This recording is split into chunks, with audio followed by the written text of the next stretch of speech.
हाय दोस्तों, welcome to back my channel. मैं ये कहानी का भाग 25वां लेकर आई हूँ। तो हम बिना देरी की स्टोरी स्टार्ट करते हैं। हीर ने आहिरा की तरफ कदम बढ़ा दिए। आहिरा के होठों से वो मुस्कान तुरंत गायब हो गई, क्योंकि मिहिर काफ़ी सीरियस हो चुका था। मिहिर जैसे जैसे उसकी तरफ बढ़ रहा था, वैसे वैसे आहिरा अपने कदम पीछे ले रही थी कि अचानक ही मिहिर तेजी से उसकी तरफ लपका और उसी वक्त आहिरा तुरंत बचकर भागी। अब आहिरा आगे भाग रही थी और मिहिर उसके पीछे। पूरी केबिन में अब उन दोनों की चूहे बिल्ली का खेल शुरू हो चुका था, लेकिन इस बीच उन दोनों का ध्यान बस एक दूसरे पर था। इस बीच उन्होंने केबिन का हाल क्या कर दिया, इससे उन्हें कोई मतलब नहीं था। जहाँ तहाँ बुक्स, फाइल्स, पेपर बिखरे पड़े थे, लेकिन उन्हें इससे कोई मतलब नहीं था। मिहिर का ध्यान आहिरा को पकड़ने पर था और आहिरा का ध्यान उससे बचने पर। अचानक ही आहिरा का पैर नीचे कारपेट में उलझा और वो गिर पड़ी, और इसी के साथ उसकी एक जोरदार चीख निकल गई। उसकी आंखों में आंसू आ चुके थे। मिहिर ने जल्दी से जाकर उसे उठाया और अपनी बाहों में लेकर उसे आराम से सोफे पर लिटा दिया। आहिरा की कमर में अब बहुत बुरा दर्द हो रहा था, जो उसके चेहरे पर भी दिख रहा था। मिहिर ने उसके पास बैठते हुए उसे डांटते हुए कहा, ए पागल लड़की, किसी दिन हाथ पर तुड़वा कर ही मानोगी क्या? ध्यान कहाँ रहता है तुम्हारा? दिखाओ कहाँ लगी है। यह बोल उसने उसके टॉप पर हाथ रखा कि आहिरा जल्दी से उठ बैठी, और इस चक्कर में उसे अपनी कमर में एक जोरदार दर्द की लहर महसूस हुई, और इसी के साथ उसके मुंह से वापस एक आह निकल गई। मिहिर ने जल्दी से उसे संभालते हुए कहा, तुम क्या कर रही हो आहिरा? लेट मी चेक, ज़्यादा तो नहीं लगी? उसने फिर उसे बेड के बल लिटाया, उसके टॉप को ऊपर करते हुए उसकी कमर को छुआ। उसके हाथों की छुअन से आहिरा सिहर उठी और उसने कसकर अपनी आंखें बंद कर ली। इस आदमी से वो कितना भी नाराज़ क्यों न हो, लेकिन इस बात को कोई झुठलाया नहीं जा सकता था कि वह उससे प्यार करती थी। आहिरा ने आंखें खोली, लेकिन उसकी आंखों में आंसू आ गए। मिहिर ने उसकी आंखों में आंसू देखे तो अपना हाथ पीछे करते बोला, सॉरी, दर्द हो रहा है क्या? मिहिर ने उसकी पेट पर पेन रिमूवल स्प्रे किया और उसके कपड़े ठीक करते हुए उसे ठीक से बिठाया। वो अब गर्दन झुकाए चुपचाप बैठी थी। उसके दिमाग में क्या चल रहा था, यह मिहिर नहीं समझ पा रहा था। उसने प्यार से उसके चेहरे को थामते हुए कहा, ज़्यादा दर्द हो रहा है क्या? पेन किलर दूँ तुम्हें? उससे आराम आएगा। आहिरा ने एक नज़र उसे देखा, फिर धीरे से बोली, मैं ठीक हूँ, बस बुरा लग रहा है। और किस बात का बुरा लग रहा है तुम्हें? मिहिर ने उसे सवाल किया। वह जानता था उसके दिल में क्या चल रहा है। आहिरा ने उसे देखा और बोली, आप शादी के टाइम भी खुश नहीं थे ना? मेरी गलती है कि मैंने बताया नहीं था आपसे, तो किसी ने पूछा तक ज़रूरी नहीं समझा, शायद इसलिए इससे पहले वो आगे कुछ बोलती कि मिहिर बोला, और तुम्हें ऐसा क्यों लगता है कि मैं खुश नहीं था? आहिरा ने उसे देखा और जल्दी से बोली, क्योंकि साफ दिखता है कि आप चिढ़ते थे मुझसे। मेरा आपके आसपास रहना और आपको देखना आपको बिल्कुल पसंद नहीं था। मिहिर ने झल्ला कर कहा, तुम दिमाग से पैदल हो क्या? आहिरा उसे अब अजीब तरह से देखने लगी। तो मिहिर आगे बढ़ा, ऑब्वियसली सी बात है, ये तो तुम किसी को भी किस तरह सामने देखोगी, इस तरह से देखोगी तो सामने वाला अनकंफर्टेबल फील करेगा ही, जो मुझे होता था। लेकिन तुम्हें उससे क्या फ़र्क पड़ता था? तुम तो बस मुझे घूरती रहती थी। आहिरा ने मुंह बनाया और बोली, मैं आपको नहीं बोलती थी, बस मेरा मन होता था कि मैं आपको देखने का तो देखती रहती थी। आपको पता भी है कि मैं तो शुरू से आपको पसंद करती हूँ ना, और पसंद को प्यार बनते कितना ही टाइम लगता है। और मैं झूठ नहीं बोल रही, मैं पूरी ज़िंदगी आपको इसी तरह देखते हुए निकाल सकती हूँ। आहिरा फ्लो फ्लो में सब कुछ बोल गई। मिहिर एक पल को हैरान रह गया, लेकिन अगले ही पल उसके होठों पर एक मुस्कुराहट उतर आई। यही तो वह चाहता था कि आहिरा उसे कन्फेस करे, और जाने अनजाने ही आहिरा ने उसके दिल की मुराद पूरी कर दी थी। पर मिहिर बस मुस्कुराते हुए उसे देख रहा था। उसने एकटक उसे देखते हुए कहा, जो तुम कह रही हो कि तुम मुझसे प्यार करती हो? आहिरा अभी कुछ और सोच नहीं पा रही थी। उसने जल्दी से उसकी बात का जवाब देते हुए कहा, और नहीं तो क्या आपको समझ नहीं आता? फिर मुझे दिमाग से पैदल बोल रहे हो? दिमाग तो आपका घुटनों में है। उसने इतना ही कहा था कि मिहिर ने उसे पकड़ अपने नज़दीक खींचा और उसके चेहरे को पकड़ उसके होठों पर अपने होठ रख दिए। आहिरा उसकी इस अचानक की गई हरकत से हैरान रह गई। उसे तो आइडिया भी नहीं था कि हुआ क्या। जबकि मिहिर आंखें बंद किए उसे किस किए जा रहा था। थोड़ी देर बाद वह उससे अलग हुआ तो उसकी नज़र आहिरा के चेहरे पर गई, जो अब भी हैरानी भरे भाव के साथ उसे ही देख रही थी। उसे समझ नहीं आ रहा था कि हुआ क्या, जबकि उसे ऐसे देख मिहिर के होठों पर मुस्कुराहट आ गई। इधर तनिष्का कॉलेज पहुंची, लेकिन कॉलेज में एक नया ड्रामा चल रहा था। स्वयं कॉलेज में आया हुआ था। वजह थी तनिष्का की वह फ़ोटो। उसे बस तनिष्का का इंतज़ार था। आज तनिष्का लेट आई थी। उसने अपनी पहली क्लास भी मिस कर दी थी। वजह थी कि वह अध्याय के ऑफिस चली गई थी। आते ही उसे रिवॉन्स दिखा। रिवॉन्स ने उसे देखा तो वो उसके पास चला गया। तनिष्का ने उसे मुस्कुराकर हाय कहा तो वह भी मुस्कुराकर हाय बोला। आज लेट कैसे? पहली क्लास मिस कर दी। तनिष्का ने मुंह बनाया और बोली, हाँ, 2 बच्चों की सुलह करने चली गई थी। रिवांश को समझ नहीं आया कि वह किस बारे में बात कर रही है। अभी वह उससे कुछ सवाल करता कि पीछे से नेहा की आवाज़, ओह मैडम, कहाँ थी तुम अब तक? अब आ रही हो, एक क्लास तो निकल भी गई। और तुम्हें पता भी है, तुम्हारा वो आशिक मजनू कॉलेज में घूम रहा है और तुम्हारे बारे में पूछते हुए। तनिष्का ने मुड़कर उसे देखा और कन्फ्यूजन से बोली, तुम किसके बारे में बातें कर रही हो? नेहा ने मुंह बनाया और तिरछी आंखों से उसे घूर कर देखते हुए बोली, वही जिसे तुम अपना सो कॉल्ड फ्रेंड बता रही हो। तनिष्का हैरानी से उसे देखने लगी। तभी स्वयं की आवाज़ आई, मुझे तो पता ही नहीं था कि मैं इसका दोस्त भी हूँ। तनिष्का एकदम अकड़ सी गई। स्वयं की आवाज़ में गुस्सा था, नाराज़गी थी, लेकिन एक अजीब सी तड़प भी थी। तनिष्का ने पलटकर उसे देखा। स्वयं चलकर उसके पास आया और उसकी कलाई थाम उसे अपने साथ ले जाने लगा। तनिष्का ने खुद को छुड़ाने की कोशिश करते हुए कहा, तुम क्या कर रहे हो? स्वयं, क्यों तमाशा बना रहे हो? मेरा हाथ छोड़ो। दोस्त कहा ना, तो दोस्त पर इतना हक तो बनता है ना। और तुम खुद भी जानती हो तुम्हें मुझसे कोई खतरा नहीं है, तो मुझसे डरती क्यों हो तुम? यह मुझे भी नहीं पता, इसलिए चुपचाप मेरे साथ चलो। तुम्हें सही सलामत तुम्हारे घर छोड़ दूंगा, खा नहीं जाऊंगा तुम्हें। स्वयं ने उसे घूरते हुए कहा। उसकी बातें सुनकर तनिष्का हैरान रह गई, लेकिन उसकी बातों ने उसे शांत जरूर कर दिया था। स्वयं उसे लेकर कॉलेज से बाहर निकल गया। पीछे नेहा और रिवांश हैरानी से खड़े उसे देखते रह गए। उन दोनों ने एक दूसरे को देखा और एक साथ बोले, ये चल क्या रहा है आखिर? तभी उन दोनों को याद आया कि वह दोनों तो एक दूसरे के कट्टर दुश्मन हैं और इसी के साथ दोनों ने एक दूसरे को घूर कर देखा। नेहा ने उसे घूरते हुए कहा, तुम मेरी नकल क्यों कर रहे हो? रिवांश ने भी यही बात दोहराई। दोनों ने एक बार फिर एक साथ एक ही बात कही तो फिर से एक दूसरे को घूरने लगे। इधर स्वयं ने तनिष्का को लाकर गाड़ी में बिठाया। तनिष्का ने अपना फ़ोन निकाला और अध्याय को एक मैसेज ड्रॉप कर दिया, जिसमें लिखा था कि वो स्वयं के साथ जा रही है, शाम को आकर बताती है कि चल क्या रहा है।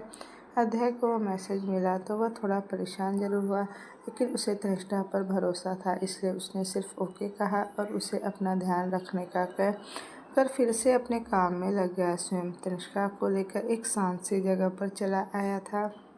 वो दोनों एक पार्क में थे और दोनों जाकर एक बेंच पर बैठे। स्वयं बेहद शांत नजर आ रहा था। हालांकि तनिष्का भी ये जानती थी कि वह गुस्से और जिद का कितना पक्का है और इस बात से वह घबरा भी रही थी। उसे वैसे भी स्वयं से डर लगता था और इस वक्त वो उसी के साथ बैठी भी थी।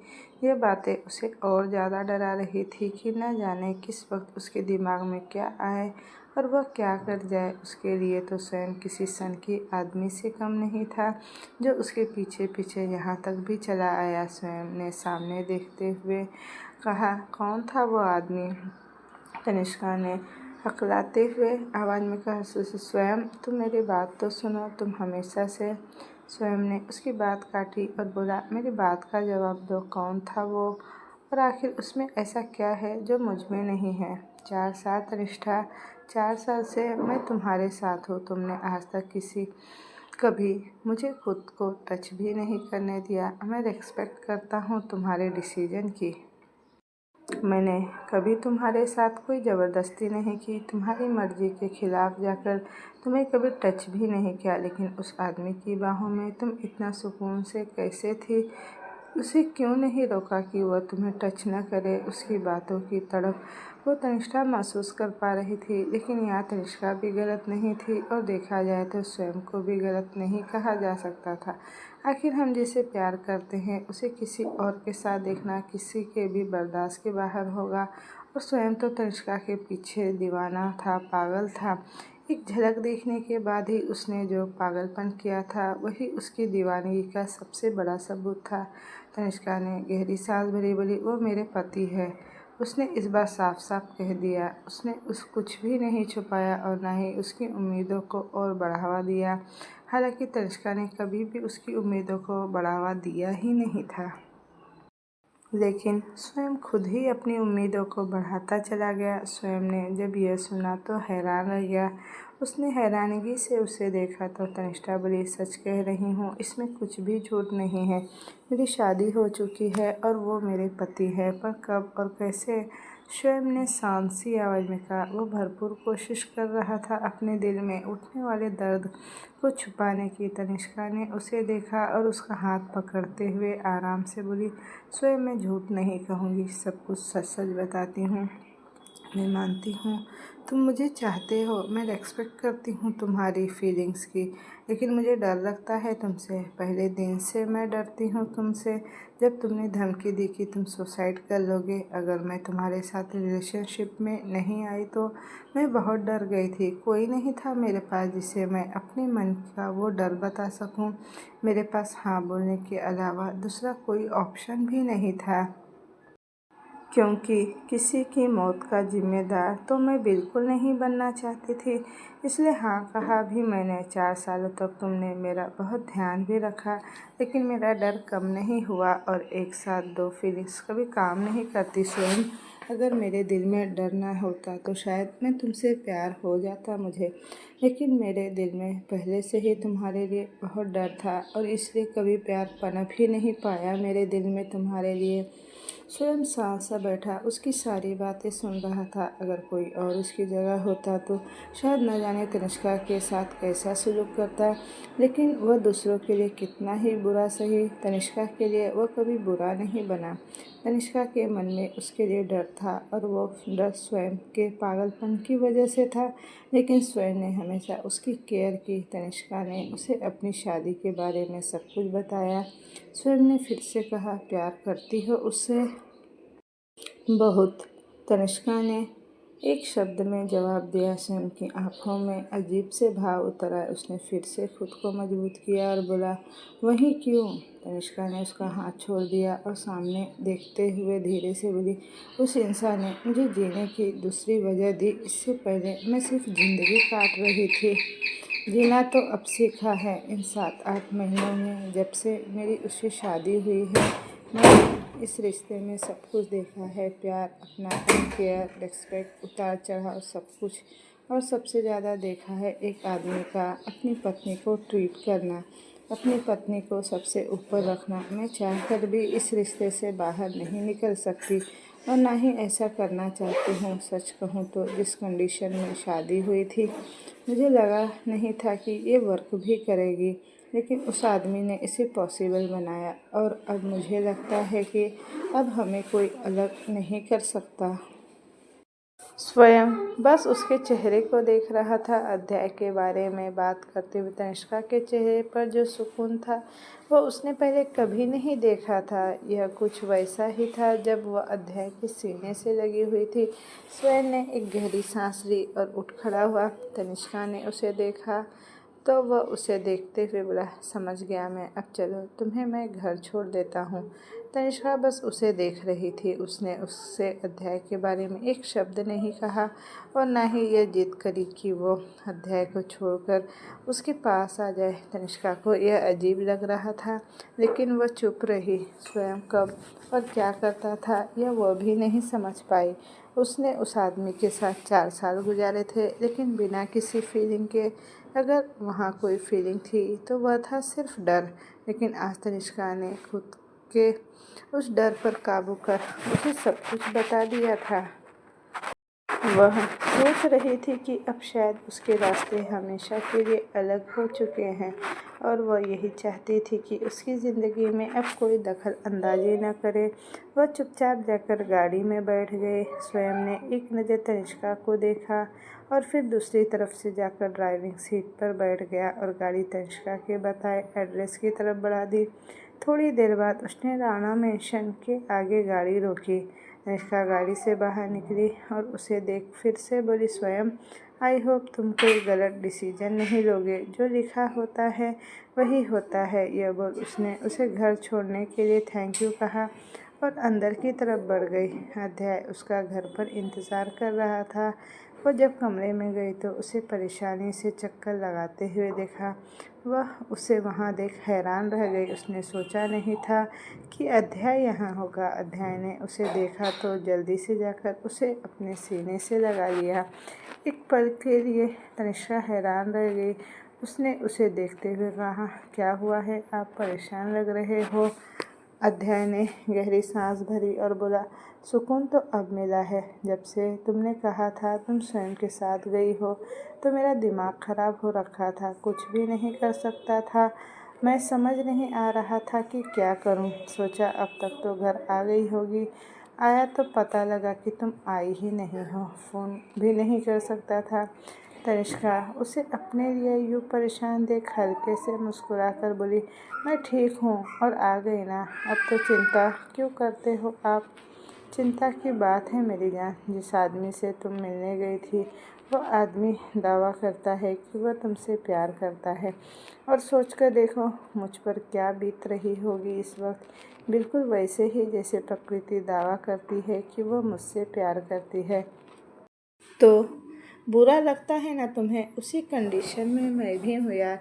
इस वक्त अध्याय ने उसके चेहरे को थामते हुए कहा। तनिष्का ने अपनी बाहें उसके गले में डाली और हल्के से मुस्कुरा कर बोली, इतना डरने की ज़रूरत नहीं है मेरी तरफ से। मैं पूरी तरह क्लियर हूँ और आज मैंने उसे भी सब कुछ बता दिया है।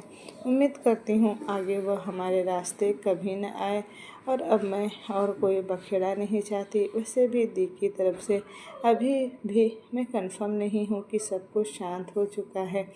अध्याय ने भी उसे कमर से थामा, उसका माथा चूमते हुए प्यार से कहा, उसकी टेंशन तुम मत लो, वह अब कुछ नहीं कर सकती। वैसे भी उसकी शक्ल तक देखना नहीं चाहता मैं। एक दोस्ती बचा कर रखी थी मैंने उसे टूटे हुए रिश्ते में, लेकिन उसकी हरकतों ने वह भी तोड़ दी। तनिष्का एक बार फिर उसके सीने से लग गई, बोली, छोड़े ना, मुझे ये सब बातें नहीं करनी। वैसे भी हम दोनों साथ हैं, बस मुझे और क्या चाहिए। उसकी यह बात सुनकर अध्याय मुस्कुरा दिया और उसे कसकर अपनी बाहों में भर लिया। इधर अश्विन जी हैरान थे। प्रकृति ने उनसे जिस हिसाब से बात की थी उन्होंने कभी सोचा नहीं था कि यह दिन भी कभी वह देखेंगे। उन्होंने आज तक सब कुछ उसके हिसाब से किया। उसने जो कहा जो मांगा उसके सामने उसी पर हाजिर कर दिया गया, लेकिन वही प्रकृति आज उनसे इस बात कर रही है। वह बैठे बैठे अभी ये सोच ही रहे थे। उन्होंने मन ही मन कहा, एक की सारी ख्वाहिशें पूरी की भी तो उसको शिकायत है, और ऐसी शिकायत की वह इस तरह से बात कर रही है मानो मैं कुछ हूँ ही नहीं उसके लिए। और दूसरी ने आज तक एक लफ्ज़ तक नहीं कहा, जबकि सबसे ज़्यादा नाइंसाफ़ी तो उसी के साथ हुई है। अब लग रहा है कि शायद कहीं ना कहीं मैं ही गलत रहा हूँ। अश्विन जी को अब अपने किए पर कुछ पछतावा जरूर हो रहा था, जो सही भी था। उन्होंने प्रकृति के लिए सब कुछ किया था, लेकिन प्रकृति ही उनसे इस तरह से बातें कर रही थी। लेकिन उसका यह पछतावा थोड़ी देर तक ही रहा। तभी प्रकृति उनके कमरे में आई। अश्विन जी ने उसे देखा और जाकर उसके पास बैठते हुए अपने मगरमच्छ के आंसू बहाते बोली, आई एम सॉरी डैड, मैं बहुत ज़्यादा गुस्से में थी। पता नहीं क्या कुछ बोल गई मैं आपको, पर डैड वो कैसे कर सकता है ऐसे। हम दोनों ने एक दूसरे से बचपन से प्यार किया है और अध्याय आज किसी और से प्यार करने का दावा कर रहा है। मैं ये कैसे बर्दाश्त कर सकती हूँ भला। डैड कुछ तो करो ना, मैं उसके बिना कैसे रहूँगी। प्लीज़ आप बात करो ना उससे। एक बार फिर प्रकृति ने अपना दाव खेल दिया था और अश्विन जी पर वह काम भी कर गया था। उन्हें भी लगा शायद वह गुस्से में थी। उन्होंने प्यार से उसके सिर पर हाथ रखा और बोले, मैं देखता हूँ, करता हूँ उससे बात, तुम चिंता मत करो, मैं हूँ ना। प्रकृति ने उनकी यह बात सुनी तो खुश होते हुए उन्हें देखा और उनके सीने से लगकर चहकते हुए बोली, आप सच में बहुत अच्छे हो dad. Thank you so much. एक आप ही हो जो मुझे अच्छे से समझते हो। अश्विन जी ने कुछ भी नहीं कहा, बस प्यार से उसका सर थपथपा दिया। इधर आयुष्मान कुछ और ही सोच रहा था। उसने परिधि जी को भी नहीं बताया कि वह क्या सोच रहा है और क्या कर रहा है, लेकिन इतना तय था कि वह कुछ तो करने वाला है, ऐसा कुछ बड़ा कि प्रकृति और अपने पापा की हरकतों को वो लगाम लगा सके। वह नहीं चाहता था कि तनिष्का की ज़िंदगी में कोई भी और तूफान आए। परिधि जी ने उसे सोच में गुम बैठे देखा तो पूछ लिया, तुम आखिर सोच क्या रहे हो आयुष्मान। आयुष्मान ने उन्हें देखा और बोला, मैं बस यह सोच रहा हूँ कि आखिर चल क्या रहा है माँ। देखा जाए तो मुझे पापा से हमेशा प्यार मिला। दी ने भी कभी हो कोई ऑब्जेक्शन नहीं किया, लेकिन तनिष्का के साथ ऐसा क्यों नहीं है। हम दोनों जुड़वा है, लेकिन फिर भी इतना अंतर हम में रखा गया, आखिर ऐसा क्यों। उसकी बात सुनकर परिधि जी कुछ हैरान परेशान रह गई। मन में बहुत सी बातें चलने लगी। उसके चेहरे के भाव अचानक ही बदल गए, जो देखकर आयुष्मान समझने की कोशिश करने लगा। कुछ तो बहुत बड़ा था जो उनमें से किसी को नहीं पता था। आखिर ऐसा भी क्या था जो प्रकृति को इतना सिर पर चढ़ा लिया गया था। वो जिद्दी थी, क्या ये वजह काफ़ी नहीं थी। उसकी बदतमीजी किसी से छुपी भी नहीं थी, लेकिन फिलहाल सब शांत थे। जहाँ सब लोग सुकून से सो रहे थे, वहीं दो लोगों के दिल सुलग रहे थे, और वो थे स्वयं और प्रकृति। दोनों ही एक बार में बैठे शराब पर शराब पिए जा रहे थे। आखिर दोनों को ही अपना प्यार हासिल जो नहीं हो रहा था। प्रकृति फिर कुछ शांत थी, क्योंकि उसे पता था अश्विन जी उसके लिए कुछ भी कर सकते हैं। लेकिन स्वयं के साथ इससे बिल्कुल उल्टा था। उसने तनिष्का को 4 साल दिए थे और आज उसे पता चला कि वो शादीशुदा है। उससे ये बर्दाश्त नहीं हो रहा था। अचानक ही उसने अपने हाथ में पकड़े सलाद की ग्लास पर अपनी पकड़ भरपूर कर दी, और उसका अंजाम ये हुआ कि उसके हाथ में वो ग्लास की ग्लास टूट गई और उसके हाथों में कांच लगने की वजह से हाथ से खून निकलने लगा। लेकिन उसे कोई फ़र्क नहीं पड़ रहा था। उसकी आंखों में एक अजीब सा जुनून नज़र आ रहा था। स्वयं ने अपने जबड़े भींचते हुए कहा, बिल्कुल नहीं, तुम्हें मेरा होना ही होगा। मैं प्यार करता हूँ तुमसे तनिष्ठा, और तुम हर कीमत पर मुझे अपने पास चाहिए, और मैं तुम्हें हासिल करके रहूँगा। जो मेरा है वो हर हाल में मेरा है। मुझे फ़र्क नहीं पड़ता कि तुम्हारी शादी हो चुकी है। अगर तुम्हारा बच्चा भी होता तो भी मुझे कोई फ़र्क नहीं पड़ता। मैं बस तुमसे प्यार करता हूँ और तुम्हें मैं हासिल करके रहूँगा। ये सब कहते हुए वो किसी सनकी से कम नहीं लग रहा था, लेकिन उसके कहे एक एक शब्द में उसका डिटर्मिनेशन साफ सुनाई पड़ रहा था। वहीं प्रकृति जो एक कोने में बैठी थी, उसकी नज़र अचानक ही स्वयं पर गई।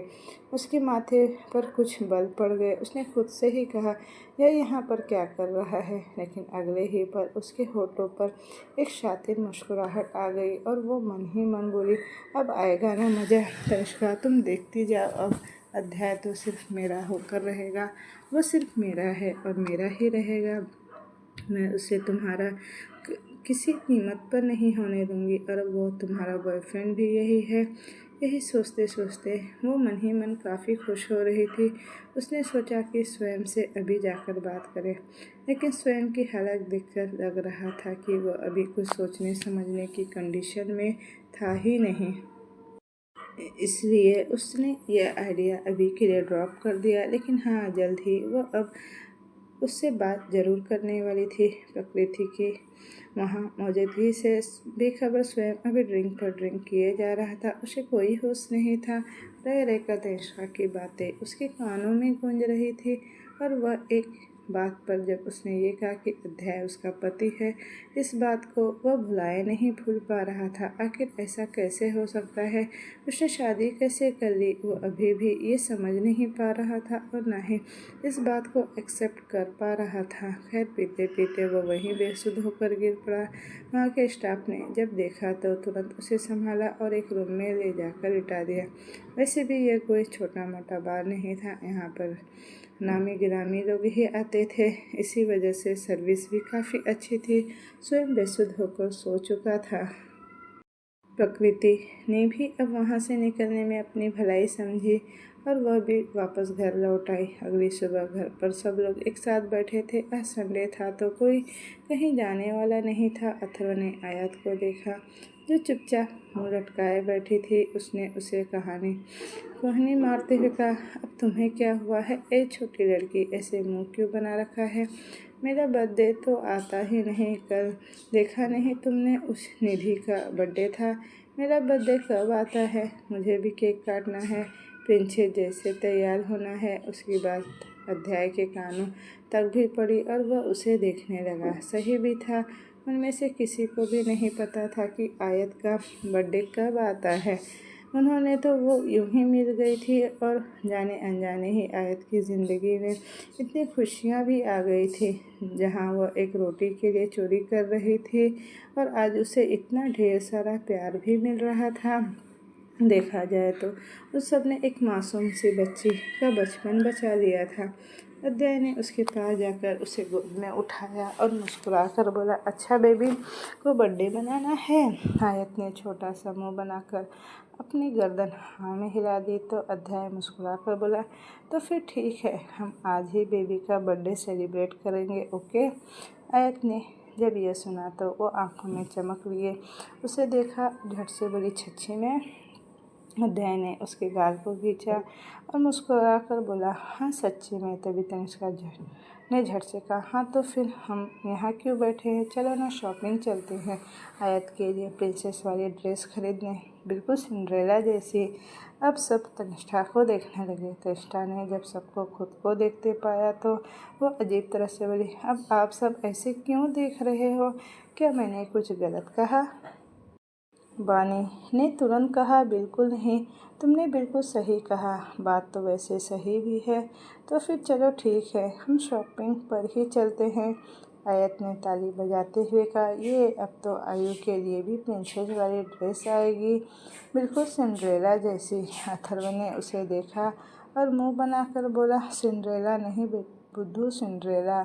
आयु ने मुंह बनाया। तभी अथर्व फिर से बोला, चाहे कितनी ही प्रिंसेस बन जाओ, लेकिन याद रखना तुम सिर्फ मेरी प्रिंसेस हो। अगर तुम सिंड्रेला बनोगी तो मैं भी प्रिंस चार्मिंग बनूंगा। उसने जैसे ही ये कहा सब आंख फाड़े उसे देखने लगे। गर्व ने उसे देखते हुए कहा, भाई यह मामला तो मुझे बड़ा सीरियस होता लग रहा है। यह अथर्व काफ़ी पॉजिटिव हो रहा है आयु को लेकर। सार्थक को भी बड़ा अजीब लगा। एक छोटा सा बच्चा इतना पॉजिटिव कैसे बिहेव कर सकता था? लेकिन अथर्व में कुछ तो अलग था। वह अपनी एज से ज़्यादा मैच्योर बिहेव करता था। वह काफ़ी बच्चों की तरह छोटी छोटी बातों पर रोता नहीं था। वह एक 5-6 साल का बच्चा सोच समझ कर सारी बातें कहता और सुनता था। सार्थक को अब चिंता होने लगी थी। उसने मन ही मन खुद से कहा, अथर्व अपने बच्चों की एज से ज़्यादा समझदार क्यों है? इस हिसाब से तो ये अपना बचपन एंजॉय भी नहीं कर पाएगा। मैं समझ नहीं पा रहा हूँ कि आखिर ऐसा क्यों है। वो बानी तो काफ़ी खुश नज़र आ रही थी। उसे तो इन दोनों की क्यूट सी लव स्टोरी से कोई एतराज़ ही नहीं था। बानी ने जब सार्थक के चेहरे पर परेशानी देखी तो उसे इशारे से पूछा। सार्थक ने बस नाम में गर्दन हिला दी। अब ये तय हो चुका था, वह सब शॉपिंग के लिए जाने वाले थे। आहिरा को भी उधर बुला लिया गया था। मिहिर भी फ्री ही था तो अध्याय ने उसे भी आने को कह दिया। उन लोगों ने सोचा था कि शॉपिंग के बाद लंच भी सब साथ में बाहर ही कर लेंगे। केशव जी और सेल्वी जी उन लोगों के साथ नहीं जा रहे थे। उनका कहना था कि बच्चों के साथ जाकर वो क्या ही करेंगे। थोड़ी देर बाद ही सब तैयार होकर शॉपिंग के लिए निकल चुके थे। आयु काफ़ी ज़्यादा एक्साइटेड थी। उसे तो बस जल्दी से प्रिंसेस बनना था। मॉल में आहिरा उन सबके साथ हो गई और मिहिर ने बॉयज़ गैंग को ज्वाइन कर लिया। सिया और राम पहले ही उन लोगों के साथ आए थे। हालांकि उन सबको पता था कि अभी उनके साथ शॉपिंग बैग से भर जाने वाले थे। आखिर इसलिए तो उन्हें लेकर यहाँ आया गया था ताकि औरतें शॉपिंग कर सके और आदमी उनके बैग्स उठा सके। हालांकि उनको भी इनमें कोई एतराज़ नहीं था। अध्याय ने मिहिर को देखा और बोला, अरे मेरे भाई, कैसा चल रहा है तेरा? मेरी बहन ज़्यादा परेशान तो नहीं कर रही है तुम्हें? मिहिर ने गहरी सांस भर और बोला, बस पूछो मत। सच में यार, उसका मुझे तो समझ नहीं आता। एक पल में कुछ होती है और अगले ही पल में कुछ और।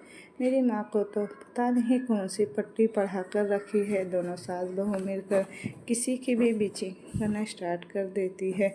मैं वहाँ पर हूँ या नहीं हूँ, इन दोनों को जैसे कोई फ़र्क ही नहीं पड़ता। यह बोल मिहिर ने मुंह बना लिया। उसकी बात सुनकर गर्व हंसते हुए बोला, क्या बात है, वैसे सही भी है। मेरी बहन को हम नहीं झेल पाए तो आपको दे दिया, अब आप झेलो। मिहिर उसे देखने लगा तो आगे बोला, वैसे जीजू, एक काम की बात बताऊं आपको? मिहिर ने उसे सवालिया नज़रों से देखते हुए कहा, और वह क्या है? गर्व जल्दी से बोला, नॉर्मल लड़कियों को ना महीने में 7-8 दिन मूड स्विंग होते हैं, लेकिन मेरी बहन को तो महीने में 30 दिन मूड स्विंग रहते हैं। मतलब साल के 365 दिन उसका मूड हर रोज़ बदलता रहता है। हर रोज़ क्या, हर मिनट बदलता है। इसे संभल कर रहिएगा, क्योंकि अगर कभी गुस्से में उसने आपका सर भी फोड़ दिया ना, तो भी कम ही है। वैसे एक है कि किसी की जान ले ले जब उसे गुस्सा आए और अगले ही पल इतनी शांत हो जाएगी कि आपको यह लगेगा कि ये वो लड़की है ही नहीं जो थोड़ी देर पहले गुस्सा कर रही थी। मिहिर हैरान था, उसे देखने लगा। राम ने गर्व के सर पर चपत लगाते हुए कहा, क्यों उसे डरा रहा है भाई? गर्व ने अपना सर सहलाते हुए मुंह बनाया और बोला, डरा नहीं रहा हूँ भाई, मैं तो आगाह कर रहा हूँ, ताकि कभी ऐसी सिचुएशन आए तो वो पहले ही हैंडल कर पाए। वरना पता चला कि कहीं कुछ ऊंच नीच हो गई तो क्या ही होगा। आहिरा का तो आपको पता ही है ना, वो आप भूल गए, कॉलेज में भी तो उसने एक का सिर फोड़ दिया था। और याद नहीं, पापा से बचने के लिए आपने और भाई ने कितने पापड़ बेले हैं। वो एक सांस में सब कुछ बोलता चला गया। राम ने अध्याय को देखा तो अध्याय ने कंधे उचकाते हुए कहा, मैं कुछ नहीं कर सकता। अब वैसे भी यह इन दोनों हस्बैंड वाइफ का मैटर है, अपने आप शॉर्ट आउट कर लेंगे। और ऐसा कुछ तो मुझे लगता नहीं कि कभी होगा। आखिर वो इसे प्यार जो करती है। मिहिर ने उसके मुंह से यह सुना तो वह हैरानी से बोला, और यह तुम्हें कैसे पता? सार्थक ने उसे देखते हुए उसके सवालों का जवाब देते हुए कहा, इसमें पता होने वाली जैसी क्या बात है? हम सबको पता है, यह तो उसकी आंखों में दिखता है। मिहिर ने सुना तो मन ही मन खुद से कहा, मतलब पूरे गांव में ढिंढोरा पिटा चुका है और एक मैं ही अनजान था इस बात से। अजीब बात है, जिससे प्यार करती है उसे ही नहीं बताया, बाकी सबको पता है। उसकी नज़र अचानक ही आहिरा पर चली गई, जो बाकी सबके साथ आयु के लिए ड्रेस सेलेक्ट कर रही थी। तनिष्ठा ने आयु के लिए एक स्काई कलर का गाउन उठाते हुए कहा, यह प्यारा लग रहा है ना, यह पहनाइए आयु को। बानी ने उसे देखते हुए कहा, यह अच्छा है, लेकिन हमें तो आयु को सिंड्रेला ना बनाना है ना, तो हम वही आउटफिट लेते हैं। यह बोलते हुए उसने अटेंडेंट को प्रिंसेस गाउन दिखाने को कहा। अटेंडेंट ने मुस्कुराकर उन सबके सामने ढेर सारे गाउन पेश कर दिए। आयु अपनी चमचमाती आंखों से उन सबको देख रही थी। उसे वो ड्रेसेस काफ़ी पसंद आ रहे थे। वहीं अथर्व भी उन सबके साथ था। आहिरा ने जल्दी से एक गाउन उठाया और बोली, ये वाला। उसके हाथ में फिर एक ब्लू कलर का बॉल गाउन था, जो बेहद ही प्यारा था और ऑफ शोल्डर भी था। मानी ने आयु को देखा और उसे देख बोली, चलो बेबी, ट्राई करके आते हैं। यह बोल उसने आयु का हाथ पकड़ लिया और उसे लेकर ट्रायल रूम में चली गई। थोड़ी देर बाद ही दोनों बाहर निकली। सबकी नज़रें आयु पर थम सी गई। वह बेहद प्यारी लग रही थी, बिल्कुल किसी प्रिंसेस जैसी। उसके कर्ली कंधे तक आते बार उन्हें बानी ने अपने रबर बैंड के जूड़े में बांध दिया। वह सच में बेहद प्यारी लग रही थी। तनिष्का ने जल्दी से क्राउन लिया और उसके सर पर लगा दिया। वह बिल्कुल सिंड्रेला जैसी लगने लगी। अध्याय के साथ साथ सार्थक, गौरव, मिहिर और राम की नज़र भी इसी पर थी। अध्याय ने मुस्कुरा कर कहा, सच में किसी प्रिंसेस से कम नहीं है आयु। सार्थक ने उसकी बात में हामी मिलाते हुए कहा, बात तो सही है, और मुझे लगता है कि यह भगवान ने हम सबको बिना मांगे गिफ्ट में दे दिया है। राम ने न जाने किस खुमारी में कह दिया, यार इसे देखकर अब लग रहा है कि मेरे पास भी एक छोटी सी प्रिंसेस होनी चाहिए। उसके ये कहते ही सारे आदमियों ने एक साथ उसकी तरफ देखा। राम को जब ये रियलाइज़ हुआ तो वह हड़बड़ा कर बोला, अब ऐसे क्यों देख रहे हो सब? मुझे कुछ गलत कह दिया क्या मैंने? एक नॉर्मल सी बात तो कही है मैंने।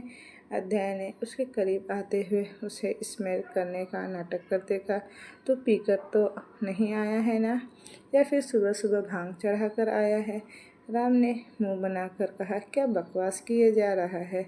अध्याय जल्दी से बोला, और नहीं तो क्या, इसका क्या मतलब कि मेरे पास भी प्रिंसेस होनी चाहिए? अगर तुझे जल्दी है तो सिया से बात कर, यहाँ ढिंढोरा पीटने से क्या होगा? राम ने अध्याय को घूरते हुए कहा, बेटा लगाम लगा ले अपनी जुबान पर, वरना मुझसे बुरा कोई नहीं होगा। अध्याय ने हंसते हुए कहा, तुझसे बुरा वैसे भी कोई नहीं है। राम ने मुंह बनाकर उसे घूरा, लेकिन उसने अब कुछ भी नहीं कहा। यह उसके लिए नॉर्मल सी बात थी। दोनों का एक दूसरे को कहना सुनना तो लगा रहता था, लेकिन ठीक भी था, उन दोनों की दोस्ती ऐसी ही थी। थोड़ी देर बाद सब कुछ डिसाइड होने के बाद उन्होंने सारा सामान पैक करवा लिया। उसके बाद वह सब रेस्टोरेंट की तरफ चले गए और एक टेबल पर आकर बैठ गए। आयत इस वक्त अध्याय की गोद में थी और तनिष्का की गोद में अथर्व था। वैसे भी अथर्व तो अपनी भाभी का लाडला देवर था। इनफैक्ट अथर्व को भी तनिष्का बहुत प्यार करती थी। घर में तो वो किसी के गोद में लेने की बात से हमेशा चिढ़ जाया करता था, लेकिन वह तनिष्का के पास गोद में हमेशा चला जाता था। लेकिन मजा है जो उसे कोई और गोद में उठा ले। सबने खाना ऑर्डर किया और इधर उधर की बातों के बीच अपना खाना खाया और उसके बाद वापस घर के लिए रवाना हो गए। उन सब ने डिसाइड किया कि आयत का बर्थडे आज शाम को ही मनाएंगे। वैसे भी उन्हें उसकी कोई ऑफिशियल बर्थडे तो पता नहीं थी, इसलिए उन्होंने वही डेट फिक्स कर ली, 10 अक्टूबर, और आयु तो इससे बेहद खुश थी। वहीं दूसरी तरफ प्रकृति स्वयं से मिलने पहुंची। उसने जैसे तैसे स्वयं का पता लगाया और उसके घर आ पहुंची। स्वयं ने उसे देखा तो उसके माथे पर बल पड़ गए। तनिष्का ने उसे ज़्यादा कुछ तो नहीं बताया था, लेकिन हाँ, प्रकृति के बारे में बातों बातों में उसने जिक्र जरूर किया था और बाकी की इन्फॉर्मेशन स्वयं ने खुद निकलवा ली थी। आखिर वह कोई छोटा मोटा आदमी तो था नहीं। उसके पापा का बेहद नाम था और उसी के चलते उसका सिक्का भी खूब चलता था। स्वयं ने उसे घूरते हुए कहा, तुम्हारी हिम्मत कैसे हुई यहाँ आने की, और तुम यहाँ आई ही क्यों हो? प्रकृति ने एक शातिक मुस्कान के साथ कहा, फ़ायदे का सौदा करने आई हूँ मिस्टर व्यास, बैठकर बात करते हैं ना। अगर डील पसंद आए तो डन कीजिएगा, वरना कोई बात नहीं। स्वयं उसे देखने लगा तो प्रकृति बोली, मैं इतना तो जानती हूँ कि तुम तनिष्का को पसंद करते हो, 4 साल से उसके बॉयफ्रेंड भी रहे हो, लेकिन क्या तुम्हें पता है कि उसकी शादी हो चुकी है? मुझे पता है, तुम्हें बताने की ज़रूरत नहीं और न ही रिपीट टेलीकास्ट करने की ज़रूरत है। क्या तुम मुझे यही बताने आई थी? अगर ऐसा है तो तुम जा सकती हो अभी यहाँ से। स्वयं ने उसे बाहर का रास्ता दिखाते हुए कहा, लेकिन प्रकृति तो थी ही जिद्दी। उसने कहा यह बात समझ में आने वाली थी। वो मुस्कुराते हुए बोली, अच्छा ठीक है, पता है तो कोई बात नहीं। मेरे पास तुम्हारे लिए एक ऑफ़र है। मैं जानती हूँ कि तुम प्रकृति को पसंद करते हो और हो सकता है शायद अभी भी उसे पाने की ललक कहीं न कहीं बाकी हो। स्वयं ने उसे घूर कर देखते हुए कहा, अगर ऐसा कुछ होगा भी तो मैं इतना कैपेबल हूँ कि मुझे जो चाहिए उसे मैं खुद हासिल कर लूँ। तुम्हें मुझे बताने की ज़रूरत नहीं है कि मुझे क्या करना है और क्या नहीं। तुम्हारा हो गया हो तो निकलो यहाँ से। मुझे बेवजह बेवकूफ़ लोगों का मेरे घर जाकर मुझे डिस्टर्ब करना बिल्कुल पसंद नहीं। प्रकृति के चेहरे का तो रंग उड़ गया, लेकिन उसे यहाँ अपनी दाल गलानी थी जो इस वक्त तो गलती हुई नज़र नहीं आ रही थी, लेकिन उसने कोशिश करनी नहीं छोड़ी।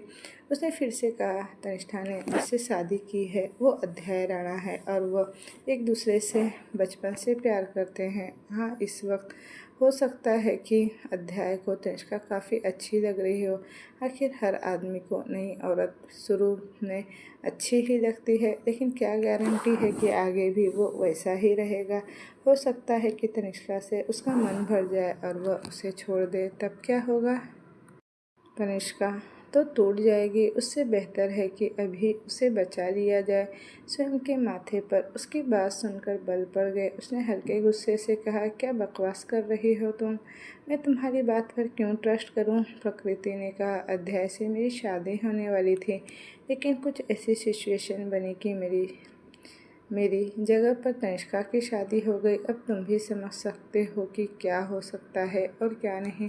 मेरे पास तुम्हारे लिए एक डील है। मैं अध्याय से प्यार करती हूँ, मुझे वह चाहिए हर कीमत पर, और तुम तनिष्का से प्यार करते हो और मुझे पता है कि तुम भी उसे हासिल करने के लिए कुछ भी कर सकते हो। तो क्यों ना हम दोनों साथ आ जाए? तुम्हें जो चाहिए वो तुम्हें मिल जाएगा और मुझे जो चाहिए वो मुझे, और मुझे नहीं लगता कि इस डील में तुम्हारे लिए कोई घाटा है। स्वयं कुछ कह नहीं पाया, लेकिन उसके दिमाग में कुछ बातें चलने लगी। उसे प्रकृति की बातें कहीं ना कहीं सही लग रही थी। अध्याय को वह जानता नहीं था। उसका कैरेक्टर कैसा है, वह इंसान कैसा है, इस बारे में उसे कोई आइडिया नहीं था। उसने सिर्फ निष्का के नज़रिया से अध्याय को जाना था, जिसमें वह एक बेस्ट हस्बैंड था। लेकिन कब तक? जैसा कि प्रकृति ने उसे कहा, आदमी को औरतें शुरू में अच्छी लगती है, लेकिन क्या पता वक्त के साथ अध्याय बदल जाए।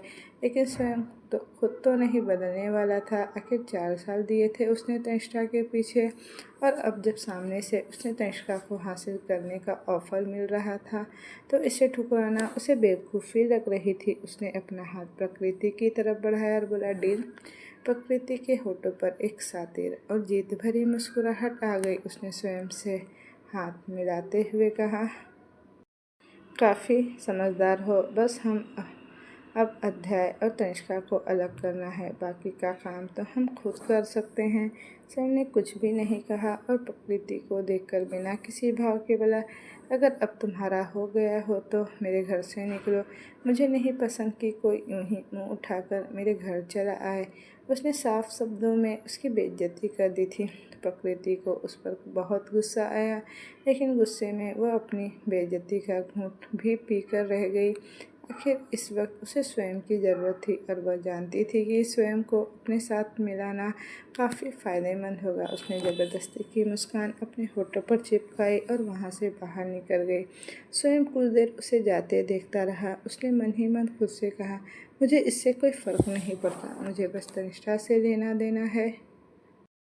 मुझे किसी भी हाल में बस वो चाहिए और मुझे बाकी किसी से कोई मतलब नहीं। अगर यह सामने से मुझे ऑफ़र कर रही है तो मैं मना बिल्कुल नहीं करने वाला। आफ्टर ऑल इसमें मेरा ही फ़ायदा है। यह बोल उसने गहरी सांस भरी और वापस अपने कमरे में चला गया। शाम को एक छोटी सी पार्टी अरेंज की गई, जिसमें ज़्यादा लोग तो नहीं थे, सिर्फ वहीं सब थे और घर वालों के बीच में ही आयत के बर्थडे पार्टी की प्लानिंग हुई। सबसे ज़्यादा खुश तो आयत थी, वहीं अथर्व भी कुछ कम नहीं था। उसने जैसा कहा था कि अगर आयत प्रिंसेस बनेगी तो वह उसका प्रिंस चार्मिंग बनेगा, और उसने किया भी वैसा ही। आयत को बानी और तनिष्का ने पूरा प्रिंसेस का मेकओवर कर दिया। वहीं अथर्व ने जिद करके खुद को बिल्कुल उसी की तरह तैयार किया जैसा कि वह एक प्रिंस हो। थोड़ी देर बाद सब लोग तैयार होकर नीचे आए। अब जब आया सिंड्रेला बनी थी तो उसके लिए केक भी वैसा ही आना था, बिल्कुल प्रिंसेस जैसा। आयत ने जैसे ही यह देखा तो उसकी आंखों में खुशी की लहर दौड़ गई। उसने जल्दी से जाकर अध्याय के पैरों से लिपटते हुए कहा, हैंडसम, अब बहुत अच्छे हो, आपने मेरे लिए इतना अच्छा केक बनवाया। अध्याय ने मुस्कुराकर उसे अपनी गोद में उठाया और प्यार से बोला, हाँ, आखिर मेरी बेबी प्रिंसेस भी तो हो तुम, तो उसके लिए प्रिंसेस जैसा केक बनाना तो बनता है। आयु खुलकर मुस्कुरा दी। थोड़ी देर बाद सबने आयु के साथ मिलकर केक कट किया। आयु सच में बेहद खुश थी। थोड़ी देर बाद वह सब एक साथ वहीं बैठ गए। वाकई ये छोटी छोटी चीज़ें भी काफ़ी खुश कर गई थी सबको। हालांकि घर में कोई इतनी बड़ी पार्टी ऑर्गेनाइज नहीं की थी, वह सिर्फ उतने ही लोग थे जितने हमेशा साथ में रहते थे। आज वहाँ अवंतिका जी मौजूद थी। उन्होंने तनिष्का और अध्याय को देखते हुए कहा, अब तुम दोनों भी बच्चे की प्लानिंग कर लो। 8 महीने हो चुके हैं शादी को, अब तो कम से कम बच्चा प्लान कर ही लेना चाहिए। उसकी बात सुनकर तनिष्का हैरानी से उन्हें देखने लगी। तभी अध्याय बोला, प्लीज़ आंटी, टांग खींचना बंद कीजिए। अभी वैसे भी तनिष्का की पढ़ाई चल रही है और मेरा ऐसा अभी कोई प्लान भी नहीं है। और रही बात बेबी प्लानिंग की, तो सही टाइम आने पर हम कर लेंगे, आप टेंशन मत लीजिए। लेकिन हाँ, अगर कोई यहाँ पर मौजूद है जिन्हें बेबी प्लान कर लेना चाहिए। तो दोस्तों, ये कहानी अब मैं यहीं तक रहने देती हूँ। इसका नेक्स्ट पार्ट मैं जल्दी ही लेकर आऊँगी। तो मुझे कमेंट में बताइएगा कि आपको स्टोरी कैसी लगी। अगर आपको स्टोरी अच्छी लगी और इसी तरह की स्टोरी चाहिए तो मेरे चैनल को लाइक शेयर एंड सब्सक्राइब ज़रूर कीजिएगा। Thank you for watching. Bye bye.